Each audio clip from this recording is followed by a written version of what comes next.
Coucou tout le monde, nous revoilà dans une nouvelle vidéo.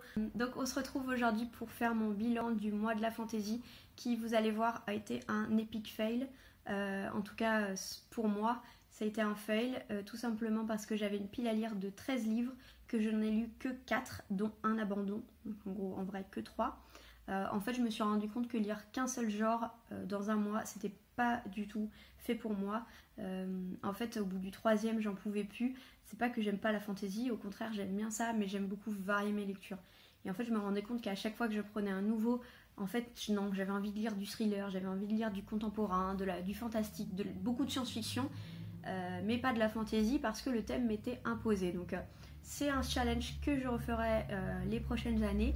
Mais voilà, sachant ce ressenti-là, je me ferai une palle plus petite, peut-être 3-4 livres, et je glisserai ces 3-4 livres au sein de ma pile à lire du mois de mai. Je pense que ça sera beaucoup plus jouable pour moi et j'aurai pas ce côté frustration. En tout cas, je vais vous montrer ce que j'ai lu.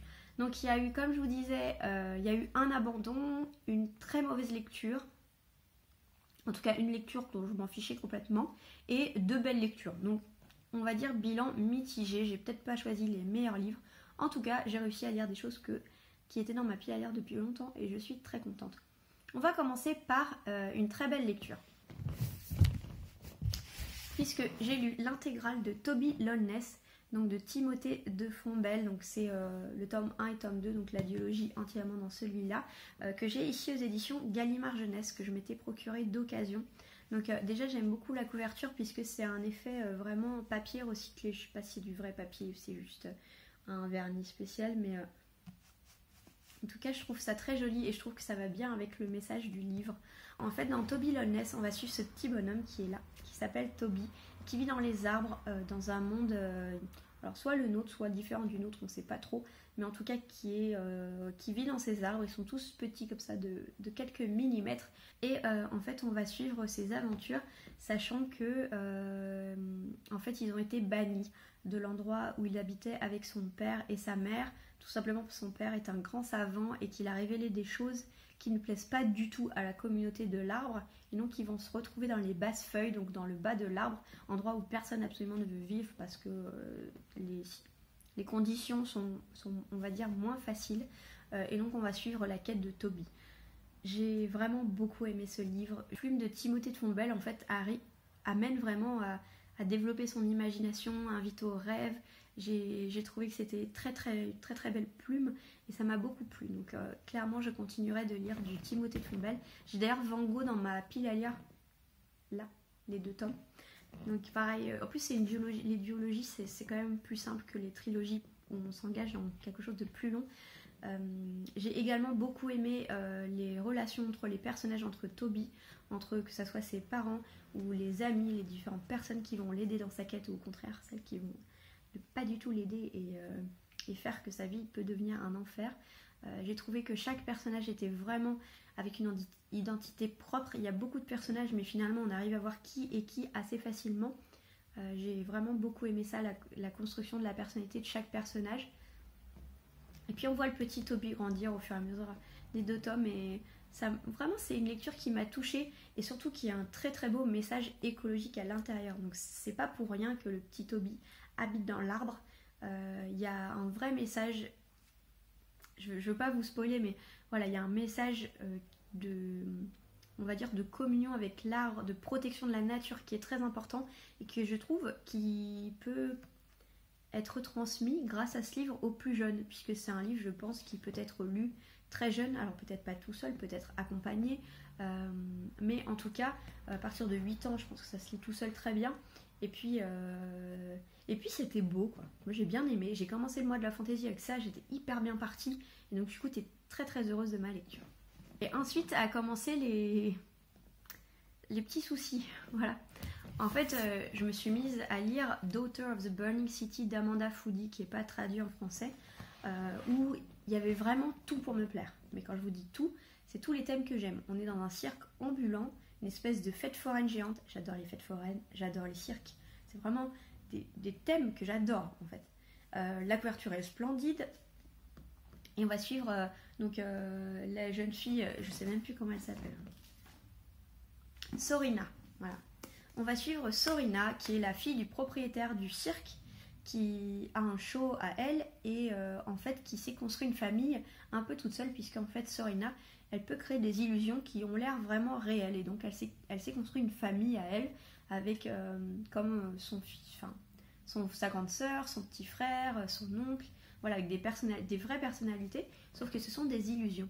Le problème, c'est que les illusions vont commencer à se faire tuer une à une, et comme ce sont des illusions, elles ne sont pas censées mourir parce qu'elles ne sont pas réelles.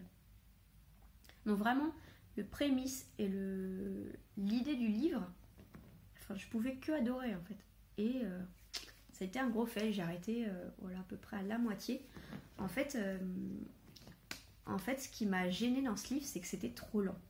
Mais vraiment trop lent. J'y arrivais pas. Je l'ai mis en pause 2 fois pour lire un autre livre. Et j'arrivais pas à reprendre. Et ça a commencé à se remettre un petit peu vers la moitié, mais c'était toujours pas suffisant. Et en fait, à partir du moment où ça s'est remis, donc où on était plus dans la recherche de pourquoi ces illusions avaient été tuées, j'ai eu ces clichés du YA que je n'aime pas. Et du coup, c'était moins lent, mais plein de clichés. Voilà, j'ai été très déçue par cette lecture et je pense que je la finirai pas. Voilà, pour l'instant, je le garde encore, je vais pas le revendre. On verra.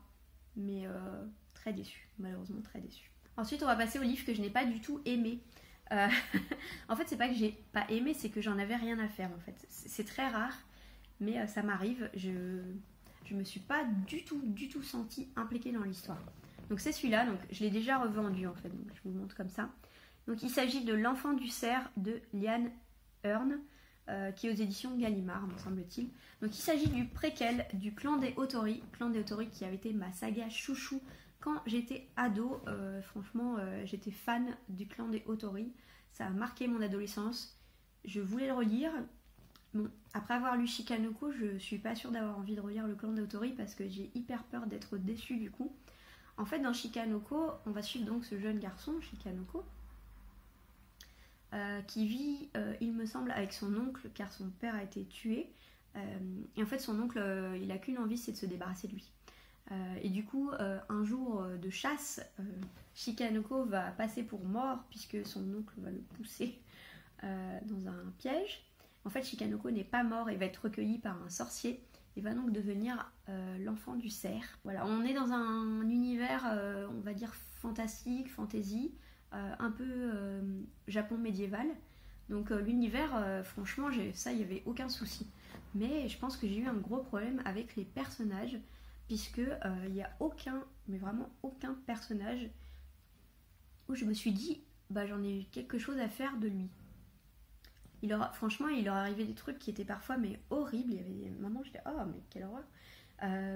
Plein de rebondissements, il y a quand même des stratégies politiques, c'est la guerre, il y a des mini-romances, enfin, c'est quand même un livre qui était riche et j'étais mais complètement opaque à l'histoire, je me suis pas sentie... Et juste pour vous... Enfin, c'est compliqué d'expliquer pourquoi on n'a pas aimé, mais vraiment, ça, avec moi, ça l'a pas fait du tout. Je dis pas que c'est un mauvais livre, c'est bien écrit, mais je sais pas, ça m'a pas du tout touchée, ça m'a fait ni chaud ni froid. Et juste pour vous dire, je suis partie en vacances avec, et on est arrivé, l'avion a atterri en gros, et il me manquait 3 pages. Et en fait, je suis restée en vacances pendant 2 semaines, et j'ai pas lu les 3 pages qui restaient, alors que c'est les 3 pages de fin. Il y en a pour 5 minutes, en général, c'est ce que tu peux pas ne pas finir. Alors, tu attends ta valise plus longtemps pour le finir, normalement. Et là, bah non, j'en avais rien à faire, et je les ai même pas lus pour être honnête, donc je dis que j'ai fini ce livre, mais non, il me manque les 3 dernières pages. Il y a 4 livres, il y a 4 tomes dans le préquel, et donc là, je suis sûre que je lirai pas la suite, je suis navrée. J'ai vu qu'il y avait eu de très très bons échos de la part notamment de Pico Books, donc voilà, encore une fois, c'est pas un mauvais livre, mais moi, je suis restée imperméable à ce livre. Voilà, ça peut arriver, gros fail. Et donc du coup, entre Daughter in the Burning City et Shikanoko, ça a été un peu compliqué. Et là, heureusement, j'ai lu une excellente lecture, puisque j'ai lu Six of Crows de Leigh Bardugo, donc le tome 1 qui s'appelle Six of Crows. Six of Crows, j'ai tout simplement adoré, vraiment. C'est pas un coup de cœur, mais excellente lecture. En fait, on va suivre 6 personnages qui ont vraiment une personnalité très très différente. Ce que je peux vous dire, c'est que dans celui-là, j'ai eu aucun problème à identifier les personnages, à les adorer, à vouloir connaître la suite de leurs aventures. Tout simplement parce que ce livre, je l'ai lu, ça fait, je sais pas, peut-être que 3 semaines. Et d'habitude, j'ai du mal à me rappeler du nom des personnages parce que les prénoms, quelque chose, j'ai du mal. Et là, je peux vous dire que je me rappelle presque du nom des 6. En fait, dans Six of Crows, on est avec un gang de Malfrats.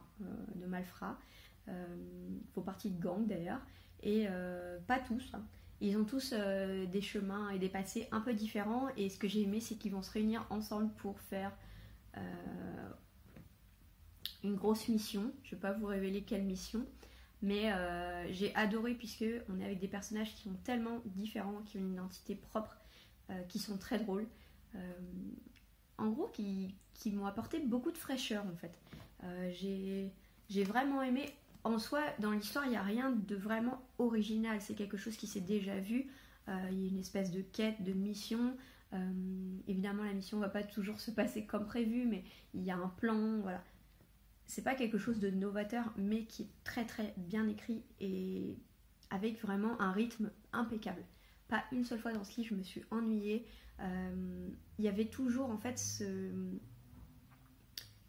retour présent-passé, où à chaque fois qu'on avait une histoire dans le présent avec un des personnages, on essayait de revenir dans le passé pour comprendre et apprendre à connaître ce personnage. Moi j'ai vraiment adoré, j'ai qu'une envie, c'est de lire le tome 2. Si vous l'avez toujours pas lu, hein, je sais pas ce que vous attendez, parce que moi déjà j'ai attendu très longtemps à le lire. J'attendais de l'avoir en occasion, mais je l'ai eu en état parfait. Trop contente. Donc vraiment, il faut lire Six of Crows. Ça a vraiment relevé le niveau de ce que j'avais lu pour le mois de la fantasy. Donc c'était pas un total fail, mais disons que, en tout cas, j'ai compris que j'ai besoin de diversité en termes de genre dans mes lectures chaque mois. Voilà. En vrai, il n'y a pas de souci. Juste, je m'étais jamais rendu compte parce que je m'étais jamais fait de challenge, je devais lire qu'une seule chose. Et d'ailleurs, la créatrice Pikitty Bookin, à aucun moment elle a dit que vous deviez lire que de la fantasy, hein, dans le mois. Elle-même, elle a lu beaucoup de choses différentes. Je sais pas pourquoi je m'étais imposé que de la fantasy et ça n'a pas été une réussite. En tout cas, juste pour Six of Crows et Toby Lowness, ça valait tellement de coups de faire ce mois de la fantasy. J'espère que vous avez aimé y participer. Pour ceux qui ont participé, dites-moi ce que vous avez lu dans le cadre de ce challenge et j'espère que cette vidéo vous a plu. Voilà, je vous fais de gros bisous et puis à la prochaine.